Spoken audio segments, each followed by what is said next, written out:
Yo, growing a business is kind of tricky right now. Supply chains are squeezed, tariffs and trade policies are dynamic, and cash flow, it's tighter than ever. You need clarity to come out on top. Without it, you risk falling behind. If only you could hop in the DeLorean and see the future, right? Thankfully, there's NetSuite by Oracle. NetSuite has real-time forecasting to help you move ahead with confidence. This is your AI-powered business management suite and the #1 cloud ERP. Trusted by over 42,000 businesses, NetSuite brings accounting, financial management, inventory, and HR all under one roof. It's your single source of truth, giving you the data and control you need to move quickly. And with AI built in, you can automate the busy work and focus on strategy. NetSuite helps you see what's stuck, what it's costing you, and how to pivot fast. If I were running a business with a lot of moving parts, I'd use NetSuite for full control over everything. Tame the chaos with NetSuite. If your revenues are at least in 7 figures, download the free ebook, Navigating Global Trade, 3 Insights for Leaders at netsuite.com/SPI. That's netsuite.com/SPI. The perfect product launch. It's the goal for every brand marketer. High heat, fast sellout, and fans posting recipes like trophies. What do Sydney Sweeney's soap drop, Taylor Swift's tickets, and your next launch have in common? Well, they're not bought, they're bragged about. Fanfare turns your drop into a moment. Fanfare cues real fans, blocks bots, and builds launch experiences worth screenshotting. Want hype without the heartbreak? Get Fanfare's 5-step hype drop playbook with our proven success formula and make your next launch unforgettable at fanfare.io/playbook. Again, fanfare.io/playbook. All right, you've all heard those stories of people who say they were in a band back in the day and then they made it. Well, that's exactly what we're talking about today, but not in the way that you think. Josh Hall was actually in a band, and as a result of being in the band, he made the right connections and was actually able to design something that changed the course of his life and the lives of several others too. Josh Hall today is a top website designer, somebody who now also teaches other people how to create their own website design business. And today he's going to talk about this journey from rock band to rockin' websites and helping other people too, and how he's balancing all this with family and using online courses and now even a membership to do such things. So make sure you stick around. This is a great one. I love that we're starting off the year with a success story from one of our own. Yes, a member of Team Flynn, a member of SPI Pro, in fact. I cannot wait for you to hear this story. Here we go. Welcome to the Smart Passive Income Podcast, where it's all about working hard now so you can sit back and reap the benefits later. And now your host. He secretly wishes he was sponsored by 3M's Post-it Notes, Pat Flynn. With running your own business, legal questions always come with the territory. Like, can I use this contract or agreement? What do I do if a client doesn't pay? Am I even structured the right way for taxes? Instead of Googling your way through legal landmines, imagine having a law firm ready to address your business's legal needs without the sticker shock. That's what you get with Legal Shield's small business plans. Legal Shield helps entrepreneurs access real legal help on contract reviews, collection letters, business formation guidance, and even help navigating IRS audits. Members can schedule consultations, upload documents through the app, and get support from a provider law firm that knows small business laws in your state. Plus, consultations on taxes or trademarks help you stay ahead of potential problems. And if a client is late on a payment, Legal Shield steps in with professional collection letters so you can protect your hard-earned revenue, all for a fraction of the price of hiring a lawyer on your own. Go to LegalShield.com/SPI or call 833-570-9980 to learn more and get big business legal support without a big business budget. That's LegalShield.com/SPI. Do you know the secret to businesses that are scaling faster than ever? They're using Upwork to tap into a diverse pool of skilled freelancers across various industries. With Upwork, you can find specialized freelancers in marketing, development, design, and more. Experts who are ready to help you take your business to the next level. I've personally used Upwork myself and can vouch for it. Posting a job on Upwork is easy. With no cost to join, you can register, browse freelancer profiles, get help drafting a job post, or even book a consultation. From there, you connect with freelancers that get you and can easily hire them to take your business to the next level. Upwork makes the entire process easier, simpler, and more affordable with industry-low fees. Post a job today and hire tomorrow with Upwork. Visit Upwork.com right now and post your job for free. That is Upwork.com to post your job for free and connect with top talent ready to help you grow your business. That's Upwork.com. Again, Upwork.com What is up, everybody? Patlin here, and welcome to session 456 of the Smart Passive Income Podcast. Really, really thankful you are joining me here today. And this is the second episode of 2021. And if you haven't heard last week's episode, I highly recommend after this episode going back and listening to that one with Rob Maurer from the Tesla Daily podcast. Incredible growth from what he's doing with YouTube and a podcast in combination with each other. And today, we have a special guest, Josh Hall, one of our very own, who's here to share his story. But not only that, some really amazing advice to help us here at the start of the year, especially if you have goals to grow your business and even monetize your business this year too. So let's not wait any further. Here he is, Josh Hall from joshhall.co. Josh, welcome to the Smart Passive Income Podcast. Thank you so much for joining us today. Pat, it's great to be here, man. Thanks for having me on. I'm really stoked. You were actually featured on a blog post success story with Karen and you working together to create that post. Super inspirational. And I was like, you know what? I need to bring Josh on the podcast. You are a listener, you're a fan, you are in SPI Pro, and you yourself have an amazing audience who follows you for a lot of website design related stuff. And you have an amazing story. I want to go back to how this all started, in fact, before we kick off with a lot of the amazing strategies that you have. I know podcasting has been important to you. Online courses have been big for your world too. But let's go back to like your band days. You were in a band, you're a musician like me, but you didn't play in the marching band. You were in a different kind of band. Tell us a little bit about that and kind of how that started this whole process for you. Yeah, I was a drummer in a rock band, and we were kind of weekend warriors for a while, and we did some national traveling. At that time, I was also working as a cabinet maker for a tour bus customizing shop. So I did some cool stuff in that business, got to work on Metallica's bus, Johnny Cash's bus. So I was a cabinet maker by day, doing the band stuff by night, and then we were traveling around. And in 2009, I got laid off. So very similar to you, Pat. I got laid off from my cabinet making job. And I got into Photoshop the day after. I always liked design. I liked doing art and stuff. So I started dabbling into Photoshop and graphic design. And since I was doing the band thing, I was like, you know what? I'm going to take a crack at designing our t-shirts and some of our merchandise and CD artwork and stuff. So I started doing that. And I'll never forget it. We were playing a festival and I had done all of our t-shirts and CD artwork. And somebody asked me, hey, who does your artwork?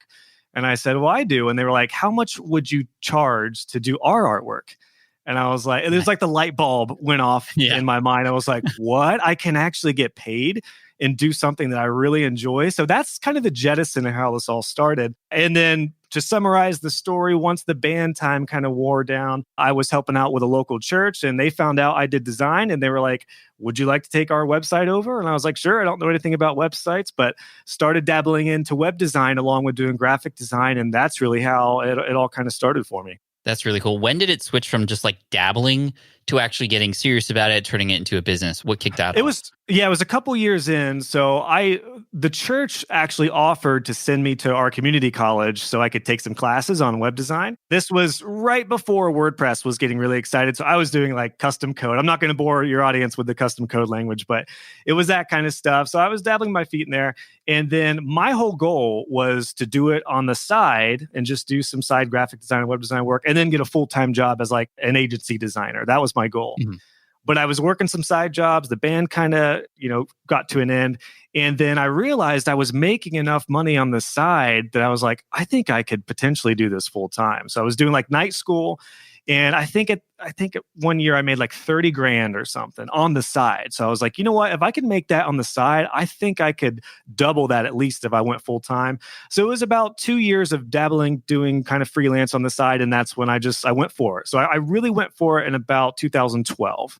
How much of a conversation did you have with yourself about that decision to kind of go full time? Because I know a lot of people have a little bit of success and then it's like still grinding at them. I don't know if this is the right thing to do. This is not what I really thought I was going to do and it's risky. And how much of that conversation did you have? Or was it just, you know what, all in from the start?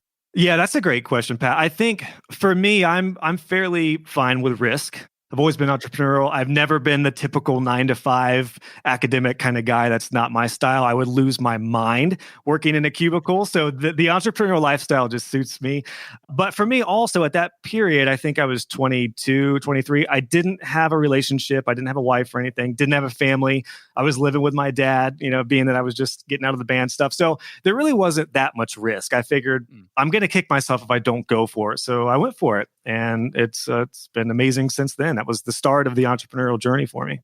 That's really cool. Let's fast forward a little bit. I know that you help other web designers and people in the design space now with their career. For those who aren't 20, who are living at their parents' house, who don't have the ability to take on a ton of risk, like if you were starting now, I know you have a family now and you have these beautiful children and an amazing wife. If you were to do what you were doing back then now, how would it differ, do you think? What do you recommend to your clients typically when they're starting in a later part of their life? So I always recommend look at the worst possible scenario, because usually it's not as bad as people think. So I'm in Columbus, Ohio. We have a good family base. Worst case scenario, if both my businesses just didn't work out for whatever reason, I'm never going to end up on the streets. We'd be taken care of. That is the absolute worst thing that could happen for us as an entrepreneur. Most people, that's the case. Very rarely are you going to lose everything. So I always say, what would be the worst possible scenario or case, and then never think about that again. Put that in the back drawer and just move forward, be optimistic, think about what you can do, think about your value, and be really smart and strategic about your goals. And really, I think a lot of it, and one reason I'm so passionate about being a web design coach now, is to get somebody to mentor you and to help fast track your journey. And that's one reason I love what you're doing, Pat. It's one reason I love what a lot of people are doing now, where we've taken our experience and we're sharing it with others so they can fast track their journey. Because when I got started, you just asked, what would I do differently? Back then, I didn't seek out any mentors. I just kind of went for it. I just made every possible mistake you could make. And it took a long time to get, pretty successful into the 6-figure range as a web designer, whereas some of my web design students are hitting 6 figures in less than a year now. So it really is surrounding yourself with an amazing community, getting in with a good guide, a good mentor, whether it's me or anyone else who you feel a kinship with, and just helping get some help to fast track that journey. I love that. I love that. That's very sound advice. You had mentioned that one thing you would do differently would be to find somebody who could help you. What were some of the other mistakes that you had made when you first finally decided to go all in with business? As we all know, it's often a rocky start. What was your rocky start like? Well, I'll start with my business card, and I'll show you how far I've come from a business mindset. I decided that since I was doing drum lessons on the side as well, that I would put drum lessons on my business card with website design and graphic design. So I was seeking out clients and giving them this business card that had websites, graphic design, flyers, t-shirts, and drum lessons. And that was okay for some of the band people I was working for. But once I started talking with construction companies and legitimate, clients with budgets, they were like, drum lessons. So I did not represent myself that well in the early days. So that was something. But it really was just a matter of all the basic type of business principles that we all struggle with when starting out. Pricing is a big one. I was very, very low. I also did an advertisement where I put cheap web design. Here's a little word of advice. Never put cheap in your marketing. That's not a good way to go, because you're going to attract the cheap clients. So I was attracting, for the most part, not great, leads, but I did land a few good leads, and I had a good personal and semi-professional network that I just utilized. I started with my family and my friends, which I always tell my students, it's the best place to start. And sometimes it's not them that are going to be your clients, but it's who they know. So, some of those things were kind of the tough things that I went through early on, because I really didn't have somebody like myself saying, hey, here's where I would start, go through a course, feel good about your services, and go from there.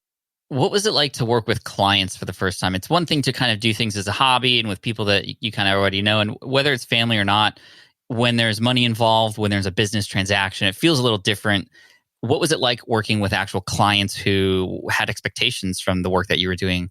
Tell me kind of what was going through your head and the pros, cons, great, not so great.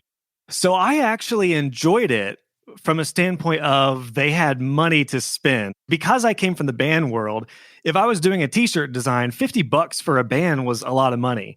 And then once I started working with like a construction company or real businesses, I remember I did a suite of brochures for this construction company and I had no idea how to bid it. And I bid $150, I think, for like this suite of brochures that I would normally want to charge at least $1,000 to $2,000 to do.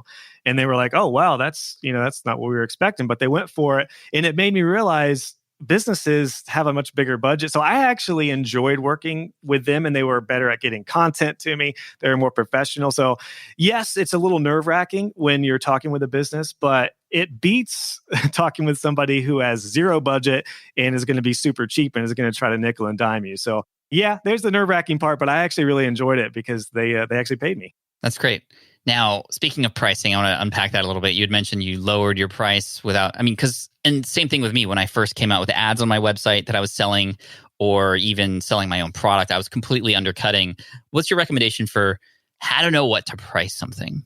It is tricky, particularly I'm speaking to mostly web designers here because that's who I teach, but web design is all over the place with pricing. Mm-hmm. There's no right or wrong price. Some people charge a few hundred, some charge a few thousand. There are websites that go for tens of thousands. So it really is all over. The biggest thing is you need to feel confident and comfortable with your services first off, which is why I do courses now, why there's a ton of YouTube channels where you can learn web design. You really have to feel somewhat confident in your services, and that's going to help build confidence for working with clients. So one reason I didn't know what to charge was because my process was sloppy and messy at first because I didn't go through any formal training, just kind of went for it. So it was very hard to price. Whereas if you go through some training, and even if you're outside of web design, if you're in a different industry, if you at least know how to do something from start to finish, you get an idea of how many hours are going to be involved. You know the value. You can also do some research. You could do some research on what websites are being, bid out for, or, what type of price ranges are out there. You can do that. And that'll give you an idea of where to start. And you'll start on the low end when you start out, and that's totally fine. But you can gravitate and work towards the higher end as you get more valuable and as you gain a little more confidence with each client. Yeah, I was doing stuff for like $150 in the beginning. I remember my first website I sold for $300. And my client, I think, felt bad that I charged so little that he offered to do $350. And yes, I did throw a logo in there for him. So I think that's where the $50 came from. But now, I wouldn't touch something like that for under $3,000. So the value is different now. I know the industry, but yeah, hopefully some of those tips can translate to all industries, whether it's web design or photography or anything else. Yeah. Thank you for that. So you are a business owner now during this timeline, and you have clients coming in. And did it ever get to the point where you're just like, I can't take any more clients, or, I'm just so busy now, or how do I scale this thing? When was the first sort of like pivot point for you after kind of going down that route? Yeah, so I was a solopreneur, web design freelancer for about 6 years. And I started kind of dabbling out to some contractors and some friends who could help out with different areas. It was a good taste of being kind of a business owner. It helped shift my mindset. And then I think I was about 7 years in. I was already married at that time, so we were already into the six figures range, and I knew that I was taking on a lot, and I had to start getting some help. The thing is, though, I'm a big proponent of if you want to stay a solopreneur, you can, especially in web design. You can do that for as long as you want to, but you are going to get to a place where at some point you can't do everything on your own. Some people want to scale faster. I was very content. I had a really good work-life balance. I controlled my day. I controlled my schedule. So I felt good as a solopreneur until I'll never forget it. I had, I think, 23 projects all by myself. And I was like, it was just like a wave. It was like a wave because my business was almost 100% referral based at that point. And it was just one of those where they all came in at the same time. Now, these weren't all big website jobs, but some of them were, and a lot of them were still jobs that were going to take 5-6 hours, something I would consider a project. And I was like, oh boy, I can't do it. I have to get some help. And we were also expecting our first daughter, who was going to be coming just a few months later. So I was like, I got to get some help immediately. Luckily, I was involved in a web design community that's amazing. I use, just for the techie people out there, I use the Divi theme for WordPress. They have an amazing online community. So I did some stuff in that community, and that kind of attracted some people who were interested in what I was doing. And that's how I ended up finding some really good subcontractors. And then I hired my first guy shortly before my daughter was born, and he was able to take a lot of the workload off for me. Nice, nice. So hiring out some help, cloning yourself a little bit, that's amazing. And then now I know you're at a point where you have even more scalability through things like your courses. When did your courses come into play? How has that impacted your business? Yeah, so that really was the game changer for me. So at this time, I started scaling my business in the beginning of 2018. So not that long ago, just a couple of years ago, I really started scaling. And then what had happened was my first daughter was born. And this will transition to your question, Pat, with how courses came about. My first daughter was born, and we spent 56 days in the NICU, the newborn intensive care, when she was born. So it was a really trying time. And thank goodness I just hired Jonathan, my lead designer, to help with some of those projects. Because imagine if I didn't scale and had all those projects and go through this time. So we were essentially at the hospital, and I was working from a Panera right across the street. The cool thing that really helped us in that time was I had built a website maintenance plan, which was my only source of recurring income. So while it was really hard to work, my creativity was zapped because we were in the hospital all day. I still had some recurring income with our website maintenance plan, which is where we take care of our clients' website updates, backups, reporting, and all that stuff. And once we got out of the hospital and we got settled in, I thought, you know what, if I were to do a course, because I had already started training some people at this point. I had started joshhall.co. I'd started doing tutorials. I was originally going to do like plugins and themes and a whole different career path, but I've always liked teaching, and somebody was asking me about training, like some courses. And I thought, you know what, maybe I will do a course. Maybe I'll just give it a go. I'll try it out. And the question was, what type of course do I want to do first? Do I want to do a how to build a website? Normally, I would start there, but because I was so passionate about how our website maintenance plan helped my family through that time, and it covered our expenses, it covered our living expenses through the hospital time, I decided, you know what, I'm going to do a course on that because I've got it working. It was so personal to me with how it helped our business. I was like, I want to help other web designers learn how to build this, not only for situations like that, but just for recurring income. Web design, and just like a lot of industries, are very feast and famine. So wanted to do that, launched my first course in the fall of 2018. And man, that's when it all changed for me, Pat, right there. Tell me about the course launch. How did you get the word out there? What happened when you pressed go on that sales process? Yeah, so like I mentioned, I had already started building as an authority in this realm of the Divi theme and WordPress. And I had become a blog author for a couple prominent sites. And so I already started building some authority. So there was some awareness about me and what I was doing. So when I launched my course, I already had a good start of an audience. So it wasn't like I launched a course and had to build an audience. I already had an audience built, and I was producing free tutorials, and like all my stuff was free. It was actually a very costly venture for about the first year, this brand of joshhall.co, because I didn't have anything to sell when I was just pumping out free stuff, but it did build my audience. So when I launched my first course, they knew about it. And I think I had 82 or 83 people enroll at first. And it just blew my mind because the course was $297. I think I did the pre-order for $197. And that income, $197 times 83 kind of shocked me and blew my mind about, I worked my butt off. Don't get me wrong. Courses, as you know, Pat, are a lot of work, but for sure. It just, it beat the service work. I love my clients, but it planted the seed and gave me an itch to be like, you know what? I want to do more of these because this was freaking awesome. So I did the first course, and then I dove right into doing more courses. That's where it all started here. That's awesome. Congratulations on that. And I think that the question then becomes, well, how do you then balance the online course stuff, which kind of removes yourself from the process of teaching? You've taught, obviously, and people can get access to the course. But then were you still doing client work on the side, or did that eventually sort of like go away? Or do you still do it? So yeah, long story short, when I started doing courses, I was still running my web design business. Luckily, I had a full-time freelancer doing design, and I had some other subcontractors. So they were doing the bulk of the kind of in the business work, like working with clients and doing the design. Although I was still doing all of the proposals, invoicing, and some of that kind of stuff. So I was still kind of the project manager running the show, and I was doing courses basically part-time. So after that first course launched with a big success, I started getting life-changing testimonials coming in. I decided to launch a second course. So I built my second course out. And then once I had that second course out, I was spending probably probably about half and half, like half time on the web design agency, half my time in the courses. The cool thing about that resonated with students is that they were learning from somebody who was actively in the business. So like I was literally working with clients and then turning it right around and making it course content. So I did a couple courses. It made up like half my income for the year, just a couple courses. So I was like, all right, I'm going ham on this thing. And then we kicked off 2019 and I went like on a tear with courses. I built courses every couple weeks and started building out kind of a suite of web design courses. Some topics were evergreen that were like just general business kind of stuff.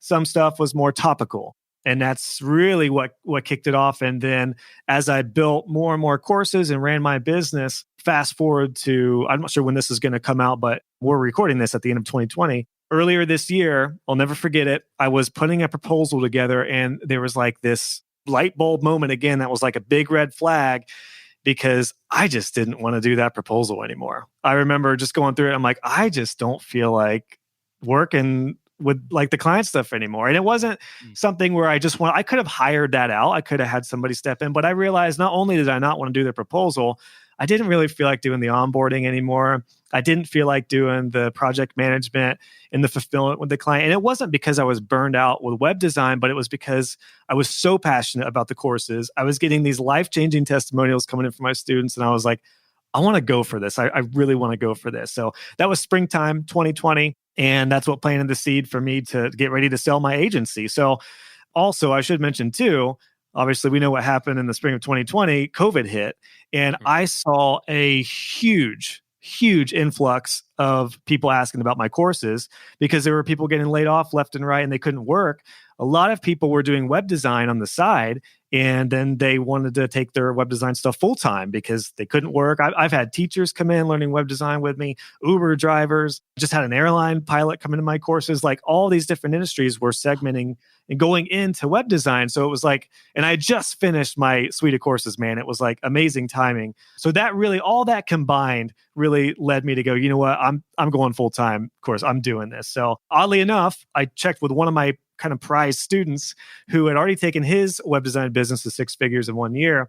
And I felt like he would be a good fit to take over my clients. So we worked out a deal for him to take over my web design agency. I still do retain some ownership in it and I oversee him and our team, but he took all the clients and I essentially sold my web design agency to go full time with courses. Bro. Nice, dude. I love it. And now you get a little bit more time back. You can put some of that time into more courses and being there with your students. You've built this amazing thing. You're handing it off to somebody else. You didn't just sell it to some random person. You sold it to somebody who you knew could take care of your clients still. And you're still involved a little bit. That is amazing. Any regrets selling it? Any thoughts? No. We've interviewed people here. Just legit. That was my baby. I started it, but no regrets whatsoever. Now, I will say, I wasn't burned out from web design. It wasn't an easy decision because I really, really loved my clients. My clients were near and dear to me. A lot of them I had been working on their sites for years. I mean, some of my clients date back to like 2011. So I was like their guy. So I'm condensing a very, very in-depth story with selling my agency because there was a whole process to that. I did a podcast episode on my podcast about how I sold it. And I actually brought my CEO, Eric, in to get his perspective on it. And it was a lot of work. It was big and it was not easy. I'll never forget the day we made the deal and I was getting ready to send out emails to clients personally, like all of our top A and B clients. My fingers were shaking because I was like, this is huge. This is a huge moment. Yeah. And when we made the decision, I think there just so happened to be some dust that came into my eye and made it watery. You know, it was like, it was not an easy decision, but what I was doing with courses and what I was doing with my students just trumped all of that. And I love teaching. I don't feel like I'm working when I'm teaching. I love podcasting now, which I'm happy to talk about what I've learned with podcasting. So it was just huge. It was a huge game-changing time for me. And a really cool thing was I was very careful, like you said, about who was going to take over my clients. I wanted somebody who not only had the like mindset that I did, but I wanted somebody who was really good at communication and somebody who I felt really comfortable to take care, because they were my clients. It is my baby. That business was my baby, like you said. So I felt like he was going to be a really good fit. And the extra cool thing about that was because he was a student, he designed like me. He went through all of my courses, knew my processes. We used all the same tools. So he was kind of like a mini me. And I was able to transfer the clients, and it wasn't like they were getting all new tools and everything. It was so, in a weird way, doing courses really was like a standard operating procedure for me in a lot of ways. Dude, that's so cool. Speaking of your courses, how many courses do you have now? What's your launch cycle like? Are they always open, or do you launch during the year? Give us a little insight on that. Yeah, so I have 9 courses right now. So I did a course on average about every 2 months there for a little while, 2 to 3 months. Like I said, I went on kind of a tear where I did some of my smaller courses. And then last year I launched a big business course, which took a lot of time to build. And then earlier 2020, I wrapped up my final couple courses, which kind of completes like a suite of courses for a web designer. So there's one on like design, SEO, the maintenance plan, the business, some coding. So it really kind of, it's kind of like a mini university. And then once I launched that final course, that 9th one in the suite, that's when I got ready to sell my business. So I haven't launched a new one since then, but I'm happy to talk about as well what I've learned here with my membership stuff. But I just recently launched my membership because I knew that's where I wanted to take things to the next level. I do plan to do more courses, but right now I'm actually, and I think you've probably experienced this, Pat, with some of the topical kind of courses, meaning the stuff where technology changes pretty frequently. You have to keep that up to date. So I'm actually getting ready to like revamp and do new lessons for a lot of those topical courses. Everything's still relevant, but it needs to be updated.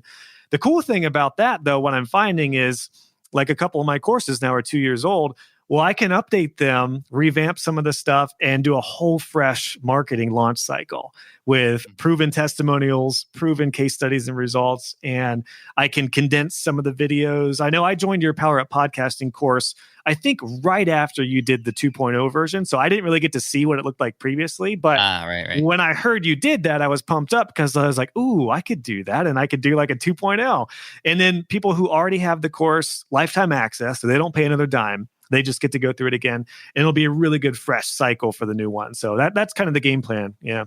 That's really cool. I love it. Are your courses open all the time? Like I could just get any one of them? Do you have the ability to, I would imagine with a suite of 9 courses, like can I get the whole shebang, like all of them for one price? Like how do you market them? Yeah, so they are all open. Marketing is an area that I'm really going to take more seriously here in 2021 with how I market them. Currently, I do it very organically and a lot like I ran my business as a web designer. Basically, all of my podcast episodes, instead of taking sponsors, they are essentially presented by and sponsored by a course. So I'll do a podcast episode and I'll say, before we dive into this talk, this episode is presented by my website beginners course. So that's kind of how I promote them. And then to answer your question, yes, once I got my 9th course out there, I created a bundle. And for any course creators out there, I highly, highly recommend doing a bundle because it's been amazing how many people either purchase the bundle and it's a big discount off of what they would normally spend. And then what I do is if somebody goes through a course or two and they want to upgrade to the bundle, I always honor a big discount for them to get the bundle with, since they already paid a few $100 or whatever, they'll get a certain discount off the bundle. That's been a game changer. The bundle has been one of the best things I ever did. Very nice. That's so cool. Let's talk about your podcast. It seems to be a very important component of how you bring awareness, obviously sales and starting that process. When did the podcast start? What is the podcast about? What do you love about it? All right. So I don't think we're doing this on video, but I'm smiling right now because I think podcasting is potentially my favorite thing to talk about right now because it has been an absolute game changer. And I'm not just saying this to blow smoke up for Pat Flynn. Like it really has been, it's been the biggest converter for me, Pat. Like it is insane. I'll talk about how I got started and everything, but so I'm not on Instagram too much, but I do follow you. And one of your I don't know if it was like a TikTok animation thing or whatever it was, but you had like an animated thing about how many people or how much time people spend on your site with a blog post versus how much time they spend on a YouTube video might be 10, 15 minutes. How much time they spend on, a blog post might be 7 minutes. And with podcasting, how much time do they spend with you on that? And it's like, it's just going over the clock. It's just nonstop. Yeah. So, and it suits me because as everyone can probably tell right now, I am detailed. I am a little long-winded. Like I like to talk about stuff in detail. So I hate being rushed. I hate being surfacey. And I want to get into the weeds on topics. So podcasting suits me perfectly. I could do a half an hour podcast episode. People love it. If I do a half-hour video, people are like, oh, it's so long. So I just love podcasting. So the way it started, though, I always knew I wanted to start a podcast. And actually, funny enough, I did almost like a trial run podcast when I just started scaling my business. One thing I learned going back to what I would have done differently is I learned instead of doing something yourself and making all the mistakes, just talk to people who have already been there and you will save yourself so much time. So when I started scaling my business, I did a little interview series on my website. It was almost like a mini podcast. I did an interview series with a bunch of web designers who had scaled their agencies. And I did a little 9 interview series, helped boost my awareness as an authority. And I learned so much from all these people. And oddly enough, that interview series is actually how I found my first designer and a couple other subcontractors. So I did that interview series and I learned a lot about how to scale a business. More importantly, though, I realized I'm actually pretty good at interviewing and I really enjoyed doing these talks. So it was like a little mini YouTube podcast type of thing. So that planted the seed for me to do a podcast. The problem was because I'm a web designer and I've been doing it for a while, I knew doing a podcast is not as simple as it sounds if you're going to do it right. There's going to be a lot of work, particularly at the start. I know how much time goes into editing and stuff like that. And at that time, I also knew, going back to my mindset thing, I wanted to find somebody who I could almost learn from to help me fast track. And you and I share, I believe, a similar business coach in James Schramko. So I heard with Super Fast Business, I heard you on his podcast. That was actually my first exposure to you. I'd heard your name before, and then I heard you on that podcast. I loved the interview. I loved your style. I loved how you were really focused on the family balance. And one thing I'll never forget, I think you were talking about how, like, if you traveled for a podcasting seminar or something, you didn't tell your kids that you were just going to be away for work. You told them, I'm going off to teach people about podcasting. And that idea really resonated with me because I have 2 baby girls right now. They're 2 and almost 1. So I don't talk like that to them, but I bring them in front of the camera all the time. With my membership now, they often make an appearance. So I'm integrating them too. But all that to say, I knew I wanted to start a podcast, but I knew it was going to be a ton of work. So I was not ready to commit to it until I was really, I had the time to do it. So I was in the fall of 2019. I'll never forget. I heard your interview, really liked it. I went through your podcasting cheat sheet, gave me a really good framework to base it off of. And then that led me, talk about a perfect funnel. It led me to your Power of Podcasting course. Dude, yes. Oh man. Yeah. So that's the funnel, man. I'm literally taking your playbook and it's working like a dream. And we can talk about marketing the courses with funnels here because that's what I'm doing next. But yeah, I went through your funnel and I felt really good about it. And I started the Power of Podcasting course on September 30th, 2019. I had 3 episodes launched, ready to go on all the platforms on October 24th. So now I realize not even a month. Now I bear in mind too, I'm a tech savvy dude. I was a web designer. I already had my website. I already had a mic because I was doing videos and stuff. So there was the tech aspect that I didn't need to worry about. And to be honest, I kind of, the Power Podcasting course for me at that time was an investment. And I was like, do I need a course? I could figure it out. I can figure out the tech and stuff. But what I really needed help with was the nitty gritty of podcasting itself and the structure. And one thing you talk about in the course, I hope I can mention it here without giving too much away, which is absolute You can talk gold. about the course as much as you want, Josh. All right, Thank you so much for this. So I was just going to launch with 1 episode. And then one thing that you said that was like, ding, again, was make it like a concert. If a band comes out and does 1 song and then they go home, the whole crowd's like, what? That was it?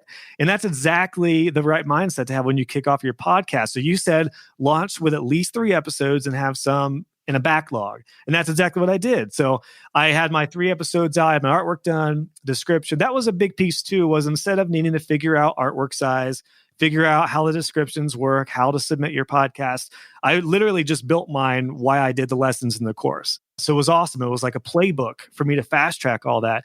And then I had those episodes up. I officially launched my podcast on November 4th, 2019, and had 3 episodes live, had a whole marketing plan, and had some backed up. So I was able to stay ahead of that.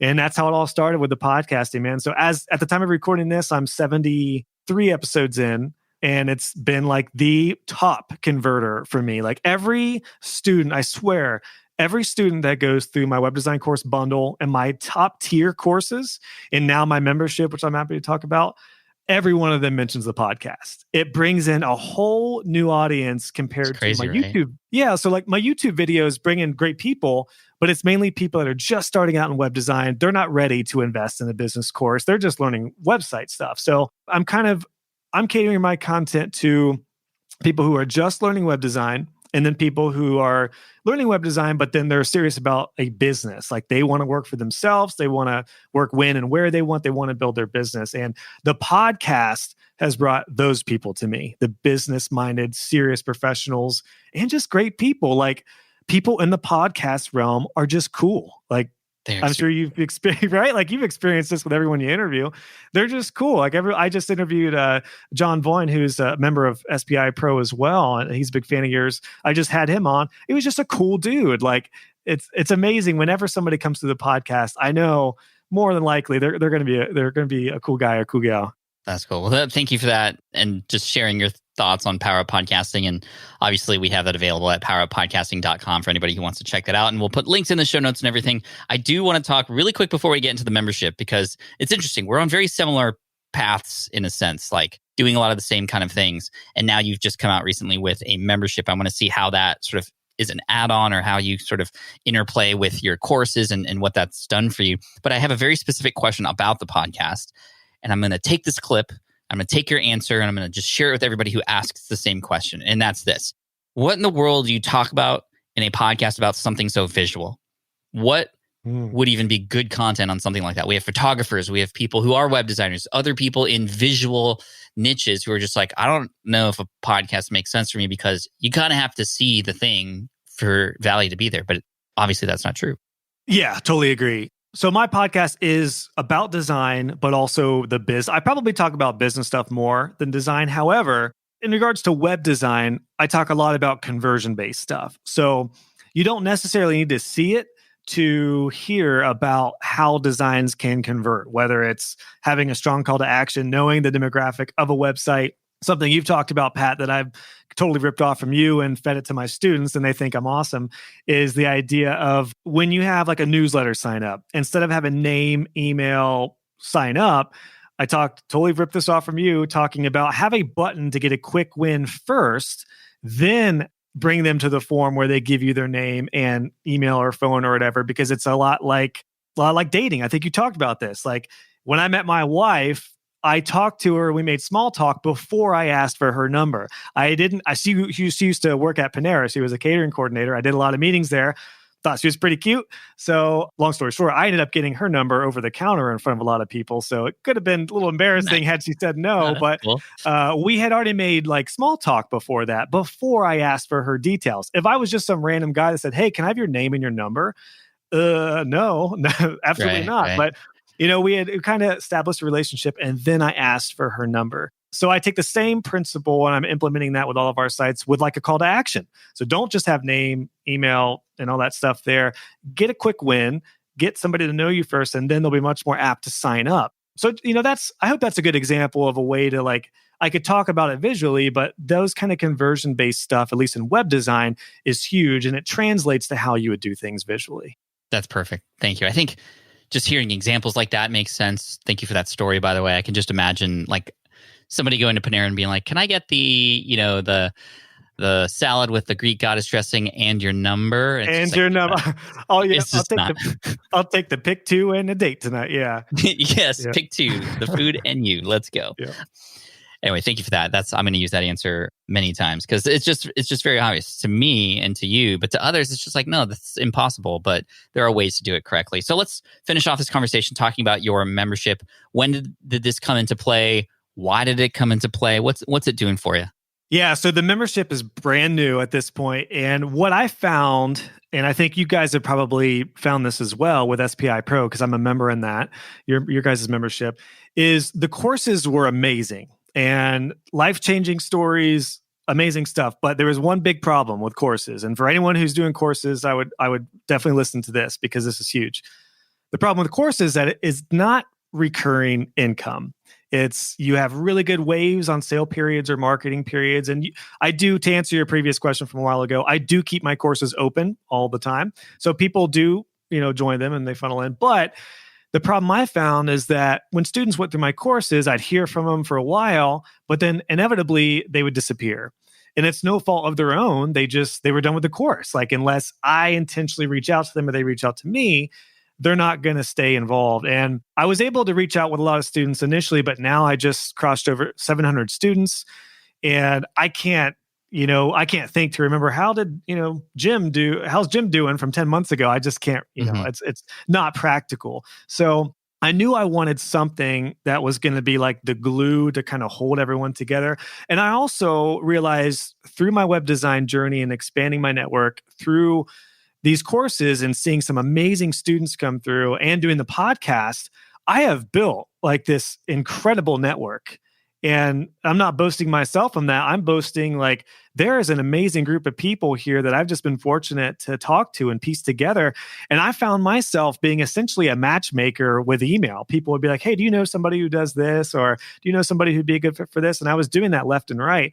And so there was all these signs that led me to feel like I needed some sort of membership. So once I launched my final course and sold my business, the big thing was thinking about my membership. What I wanted to do was to bring kind of my tribe together. And a quote that you say all the time that I always pass on as well is that your vibe attracts your tribe. And that's 100% what I found with my membership. Everybody who has joined already, and we just did the soft launch. I just launched last week. Like, it's brand new, at least at the time of recording this. So brand new, keeping it small, quality over quantity. But the people in there are like-minded. They've all primarily been through my courses. They all have they're on the same wavelength of like being helpful, being generous, and being serious about their business. So I knew I wanted to bring everyone together, and the membership was the perfect way to do that. It was also a great way.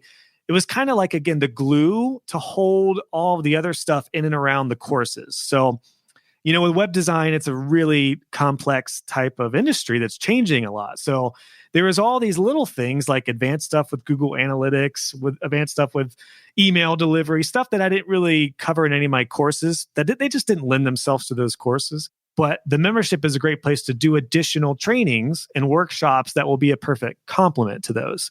So I imagine you'll probably ask this, but my courses are separate. The membership is not access to the courses. The membership is community, networking. I do weekly Q&As, a monthly training. And in the monthly training, I'm also bringing in experts to talk more about certain subjects. Like, we've got one coming up on SEO. Next month, I'm doing a training on how to get better in front of camera, because a lot of my students are wanting to implement video in their marketing, but all web designers are terrified to get in front of the camera. So I just want to pass on what I've learned about that. So, there's all these like secondary and tertiary type of trainings that are a perfect fit for the membership.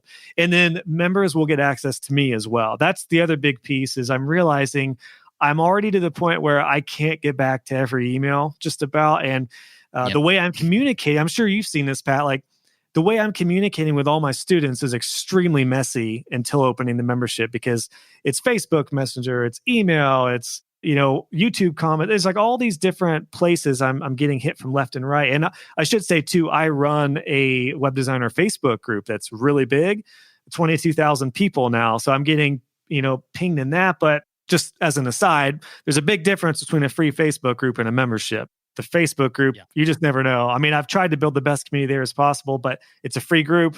22,000 people, you don't know what kind of answer you're going to get if you post something. So whereas the membership, it's going to be quality. So I kind of took us on some tangents there, but hopefully that was a good look as to why. Yeah. Yeah, no, that's fantastic. I think it's very smart. Obviously, we've done the same thing with SPI Pro. Thank you for being a member, and big shout out to all the pros that are out there. If you want to learn more about that, smartpassiveincome.com/pro. Before I forget, Josh, where can people like see all this stuff, get all this stuff? Obviously, we'll have links in the show notes, but is it just joshhall.co to get all the things that you're talking about? Yep, joshhall.co. That's CO. Link to courses if you just want to check them out just to see how I do it. My podcast is there if you want to get a feel for that. Yep, everything is there. Everything on my YouTube channel and all my tutorials still funnel back to my site. So there's another SEO tip for everybody. Put all your content, put it on the site. Make your website the most important hub for sure. Yes, exactly. When it comes to the membership, what were your thoughts on price point? I know that's a big thing that we had discussed internally in our team for quite a while. How much are we asking people to pay monthly and or annually? Where was your decision put at? Yeah, that was a painstaking decision because web designers, for the people who are just starting their journey, it's likely they're making 5 to 10 grand, maybe probably less than that. So the membership may not be the best fit until they're at least over the 10 grand mark, although they still can. But I don't want it to be a burden on people. I want people to be able to invest confidently in it. But there's people I'm coaching who are doing 50 to 6 figures and growing a 6-figure business. So I wanted to try to have a happy medium. So what I ended up landing on, originally I was going to do tiers. I was going to do a lower tier that had access to the membership, but not access to me. I was going to do a middle range tier that had access to the membership and a messaging thread with me. Then I was going to do a higher, like, intensive coaching tier. What I decided to launch with, mainly for my sanity, was the middle tier, which was $99 a month and then $9.99 a year. So I think SPI Pro at the time of recording this, I think is $499 a year. So basically just double that, mainly because it's still access to me. Like, I'm the one running the membership. I don't have a team doing it yet. I also don't want it to be that big, quite frankly. Like, we're at the time of recording this, we're at 50 members. Once we get to 100, I feel like I'm going to have to really start changing how I run it, get some help. So I didn't want it to be too big. I want it to be, again, quality over quantity. I felt like that was a decent price point to where it would weed out some of the people who are not ready for that kind of thing. But again, I have a free web design group they can join. And like 95% of my content is free. So I still feel like I'm doing a fine service for everyone who wants to pick off the free stuff. So that was the price point. And I decided I'm just going to launch with my middle tier. Maybe I'll open up a lower tier one day. I'm hesitant towards doing that. I will definitely eventually do more intensive coaching. But right now, I really like the work-life balance I've struck. I've got a family. Like I mentioned, I've got 2 little girls. I personally don't work more than 35 hours a week on average. I really like doing work segments. And like, we're recording this on a Friday afternoon for me. This morning, took my girls to swim lessons. And we have these things where I kind of work around the lifestyle I want. So I say all that to say I didn't want to launch a big membership and then hate it and then just be like, stressed out and have a bunch of calls that I couldn't keep up with. So it really is a testament to what I've learned as an entrepreneur over the past decade, because I've been freelancing myself and working for myself for a decade now, is do it a phase at a time. I'm a big proponent of doing things in phases. So particularly with a membership, it's going to evolve. I let my members know right from the get-go, it's going to evolve. So be patient. And we're going to do this together. It was actually, I don't know how you guys felt, but I felt like it was very hard to promote the membership and build a landing page for it when there was nothing in there. Like, it was just me. So what I did was I let founding members in. I had already built like a founding member interest list. I talked about it on my podcast, did some little promotion just to say, hey, membership is coming soon. If you're interested in finding out more and becoming a founding member, sign up. And I did some live Q&As and got people's feedback. I should mention too, for the initial founding member launch, I did do a discount for founding members. So it's $79 per month, and they get grandfathered in. That will always stay their rate, or $7.99 a year. So it's a 20% off founders discount. And that's everyone in the club right now. And the really cool thing is, like, the founding members, not only are they loving it, but they are like the best of the best. It's just, what's really cool for me, I think for anyone who does courses and content creation is considering some sort of membership, is I've got all these people, like I mentioned, these different networks. Now I see them together. So I had this one student who I love talking to, and I knew she'd be a great fit with this other student. Well, now in the membership, they're talking together and they're partnering on stuff and they're helping each other out. And it's just the coolest thing in the world. So I mean, I'm just getting my feet wet with it, but it is awesome. And I do want to say I am completely, again, using the SPI and Pat Flynn playbook. Learn from your podcast stuff, learn from your content strategies and affiliate marketing strategies. I'm doing the email course next month, which I'm really excited about. But so I'm taking the playbook, and I did the same thing for the membership. So my membership is a little bit different than SPI, being that it's just me and it's much more, there's some more technical stuff involved in there. But the big question was, what platform do I use? Right. Like, what? This is a big deal. This is a really big decision. And you guys use a platform called Circle at circle.so. And checked it out. Loved the interface, loved the UX, the user experience. And I decided to become a member for SPI Pro for 2 reasons. I wanted to be a member and get your exclusive trainings and hop in there. But I also wanted to see, like, what's working. That way I can use it for my community. So, love it. And going back to what I did originally with the interview series I did with web designers, since I'm all about doing some R&D, some research and development, and sharing it with other people, I interviewed your senior content manager, Karen, and I had her on my podcast. So she wrote the story for me on the SPI blog, and I just really enjoyed talking with her. And I said, Karen, would you be interested in coming on my podcast and sharing what you've learned about membership stuff? Because a lot of my web design students build membership sites out for clients. So again, multi-purposing, killing two birds with one stone kind of thing. So I interviewed her, learned a lot. And then as I learned more about Circle, I decided, you know what, this platform, for one, it's brand new. They're making a lot of incredible improvements, but it's fresh, it's clean. You've talked about it before, Pat. It's kind of like a mix between Facebook and Slack and a little bit of LinkedIn, maybe like all together, which is great because I'm getting a little tired of social media, particularly being that we're just out of, election, political time. It's very hard with free Facebook groups to be focused when there's just so much outside distraction on Facebook. So, true. Not even just that, not even the polarizing stuff, but even just ads for products, or you saw your mother-in-law did something. You're like, well, you're going to get distracted. So with a membership, you're there for that. So I think I've already had a lot of students and members say, I feel like I'm on Facebook less, and I just feel more balanced, and I like being here. So I heard the same thing too, which is really nice. So that's really cool, and I love that you launched with a smaller founding group, and they're helping to influence sort of where it's going to go. We did a founding group as well, 10 times bigger, 500 people, and it was definitely a lot of work for sure. And it's obviously not just me; it's my team. You've gotten to meet Karen. There's Matt. Obviously, we even hired a new person, Jillian, to manage and take care of the customer experience, the student experience, and the memberships. And it's just been really great. I mean, we've gotten incredible feedback. And I think more than ever, especially after what we've all gone through in 2020, just connections are what people are missing more, right? And here we are building communities. And, community is not about us as the leader always. We happen to be the one who puts these things together and facilitates and creates these discussions, but it's really about the connections between members. And I love that you shared that example. That was the other big thing, Pat. You just hit the nail on the head there.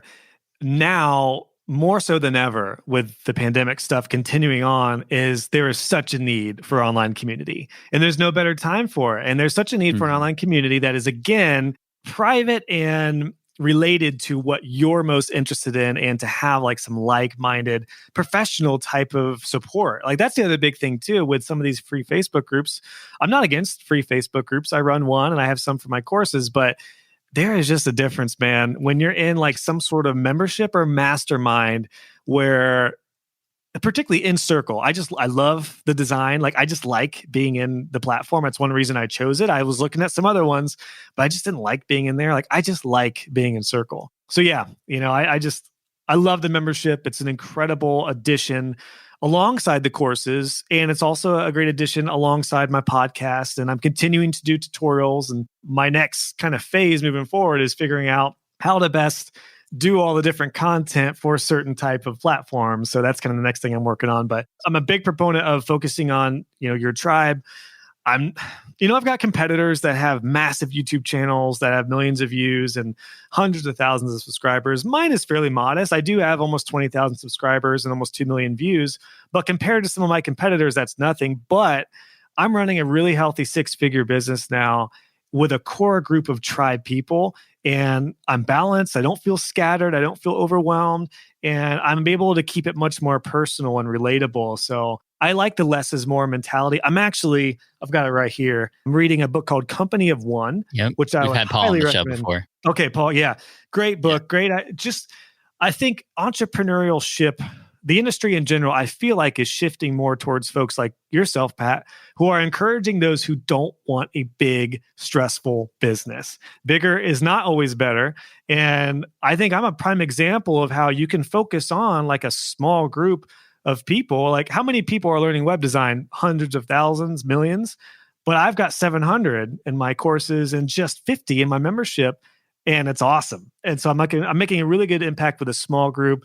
And I like that. I just, I think it's a great way to go. You can find your tribe. You can find people that resonate with you and your brand. And you don't need hundreds of thousands. What's the, is it 1,000 True Fans? I haven't read that yet, but you mentioned it. So yeah, I want to read through that because just from hearing you and a couple other colleagues talk about that, I'm like, yes, that's That's exactly what I'm talking about. So yeah, quality over quantity. Yeah. Dude, Josh, thank you so much. Definitely check out 1,000 True Fans. That's what inspired my book, Super Fans. And it's something that I think would be very relevant for your clients and your students as well to inspire them. And like you said, you don't need a blockbuster hit. You don't need millions of views, millions of subscribers. You just need that core group. And, you're not even at 1,000 and you're doing well and you have a 6-figure business. That's just incredible. Can I say something real quick too, Pat, on that idea of smaller versus like the bigger scale? Yeah, please. Because it doesn't just apply to course creators or coaches or member stuff. I tell this to my students who are web designers. You don't need to keep on hustling and killing yourself to land a new client every day or every week. You could focus on a couple dozen clients and bring that to 6 figures if you provide enough value. That's what I experienced in web design. I was able to take it to 6 figures with, I think, 40 some clients.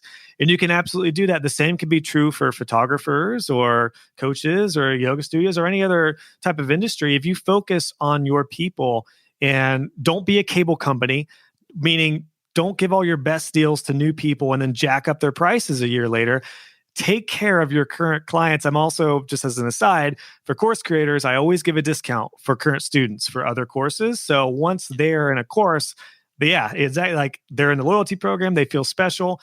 Take care of those current people. It will take so much stress off needing to feel like you need to constantly hustle and sell when you have a good group of people and you focus on them. I think it's a beautiful message to end on and a message that I think a lot of people needed to hear, especially, and I believe this episode's coming out at the beginning of 2021. So right to start off the year, what an amazing sentiment. Josh, this has been incredible. Thank you. Congratulations to you and all of your success. And can't wait to continue to chat with you and to learn more from you and see you in SPI Pro and all that great stuff. One more time, joshhall.co. That's where you want to go. Thank you, Josh. We appreciate you. Yep. Thanks, Pat. Thank you so much.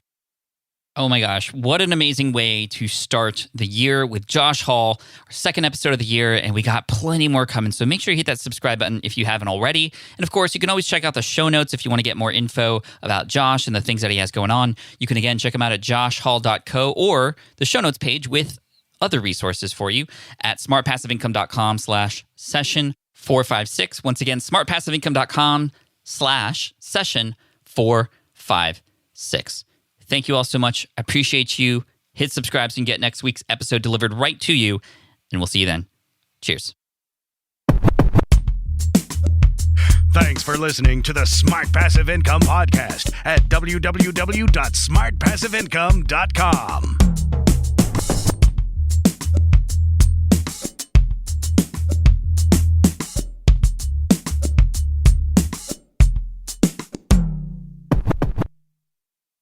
Hey, fellow podcaster, does this sound like something you've experienced? You record your podcast episode on one platform, download the files, edit in another app, then fire up a different tool just to create these social clips.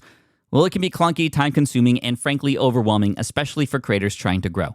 And that's why I'm excited to tell you about Riverside. Riverside is the all-in-one platform. Record, edit, and repurpose your podcast content all in one place. You just log in, record with your guests no matter where you are in the world, and just like that, studio-quality audio and high-resolution video. We use Riverside here at SPI as well now. With built-in AI, I can automatically clean up my audio, saving myself so much editing time, and it can even auto-generate clips to make promoting the show a breeze. And with Magic Clips, I can grab the best moments and repurpose them as short-form video, perfect for YouTube Shorts, TikTok, or Instagram, without re-recording a thing. So if you're tired of juggling tools and want a faster, simpler way to create and scale your content, it's time to try Riverside, built by creators for creators. Just go to smartpassiveincome.com/Riverside and use code SMART to get 1 month free on the Pro plan. That's smartpassiveincome.com/Riverside, promo code SMART. More people dream about building their own business and being their own boss rather than retiring early. But a majority of them never even take the first steps to register the business. Why? Because starting a business can feel overwhelming. With legal forms, paperwork, finances, it's a lot. And that's where Taylor Brands comes in. Taylor is a complete business builder designed to make launching your business simple and stress-free. You can register your LLC in just minutes, keeping your personal and business assets separate from day one. And from there, you can get access to everything you need to get off the ground, from legal documents, licenses and permits, invoicing and bookkeeping tools, and even a 100-day business coaching program to help you hit the ground running. You'll also get a free personalized business plan, branding tools, and so much more. And of course, our listeners get an exclusive 35% discount to get started. Just head to taylorbrands.com/SPI. That's TAILORBRANDS.com/SPI. Stop dreaming, start building with Taylor Brands.